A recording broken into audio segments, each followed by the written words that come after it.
সাইয়েদনা মুসা আলাইহিস সালাম জিজ্ঞেস করলেন, ইয়া রাব্বি, আল্লাহ আপনার কি ঘুমে ধরে না?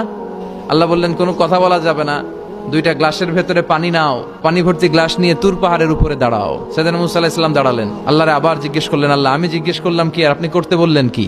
আল্লাহ বললেন, কথা বলো না, যা বলেছি তাই করো। তো মুসা আলাইহিস সালাম কিছু বলতে পারে না, পানি নিয়ে দাঁড়িয়ে রইলেন।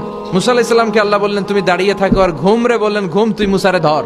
ঘুম যে এবার সাইয়েদনা মুসা আলাইহিস সালামকে ধরেছে। উনি ঘুমের ধাক্কায় আর থাকতে পারেন না, একবার ডানে যায় আরেকবার বায়ে যায়। ঘুমের ধাক্কায় হঠাৎ করে কাত হয়ে পড়ে যায় আর গ্লাসগুলো মাটিতে পড়ে খান খান হয়ে ভেঙে যায়। আল্লাহ ডেকে বললেন, মুসা বেশি কিছু হেফাজতের তো দায়িত্ব দেই নাই, শুধু দুইটা গ্লাস হেফাজতের দায়িত্ব দিয়েছি। ঘুমের কারণে এগুলোর হেফাজত করতে পারো নাই, ভেঙে খান খান হয়ে গিয়েছে।